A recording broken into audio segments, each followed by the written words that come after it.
जय श्री हरि। पुरुषोत्तम मास महात्म अध्याय 4। श्री नारायण बोले, हे नारद, भगवान हरि ने जो शुभ वचन अधिमास से बोले वह लोगों के कल्याण की इच्छा से हम तुम्हें कहते हैं। सुनो, बैकुंठ लोक में भगवान की अनेक प्रकार से स्तुतियाँ और बारंबार नमस्कार करने के पश्चात अधिक मास ने भगवान से करबद्ध होकर निवेदन किया, हे नाथ, हे कृपानिधे, हे हरे, मुझसे जो बलवान हैं उन्होंने यह मलमास है ऐसा कहकर मुझ दीन को अपनी श्रेणी से निकाल दिया है।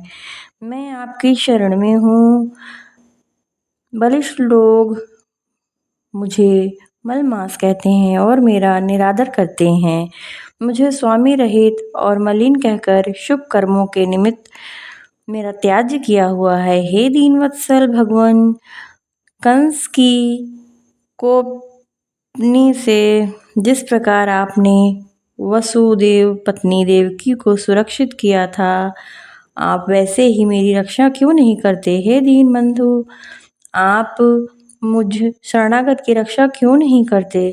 जैसे कालिया नाग के विष से गौ चराने वालों और पशुओं की रक्षा की, जरासंध के वध से राजाओं की रक्षा की और ग्राह के मुख से गजराज की रक्षा की, वैसे ही मेरी रक्षा कीजिए। आपकी दयालुता कहाँ चली गई? और यह कहते हुए इस प्रकार से भगवान से मलमास ने भांति भांति से उनकी स्तुति की और वंदना करता रहा। स्वामी रहित मलमास आंसू बहाता हुआ जगतपति के सामने चुपचाप खड़ा रहा।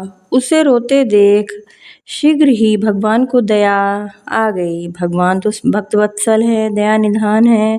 भगवान बोले, हे वत्स, जिस शोक से तुम व्याकुल हो रहे हो उसे त्याग दो। यहाँ आकर महान दुखी नीच भी शोक रहित हो जाता है। फिर तुम यहाँ आकर क्यों शोक में को मन में दबाए हुए हो? इस प्रकार भगवान के वचन सुनकर आप सर्वव्यापी हैं, आप आकाश की तरह सब जगह व्याप्त हैं। हे जगन्नाथ, क्या आप मुझ अभागे के कष्ट को नहीं जानते? क्षण निमेष मुहूर्त मास दिन रात्रि सब अपने अपने स्वामियों के साथ प्रसन्न हैं।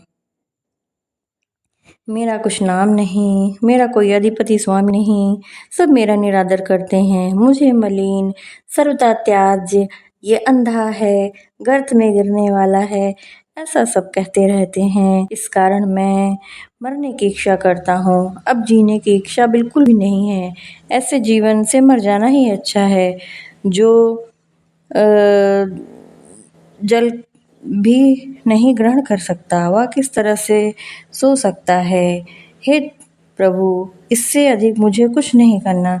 आप दूसरों के उपहास देखते हुए मेरा आप सहन नहीं कर सकते। आप मुझे अब तो कृपा करें, नहीं तो मुझे मरना ही है। इस तरह विलाप करता हुआ एकाएक विष्णु जी के समक्ष गिर पड़ा।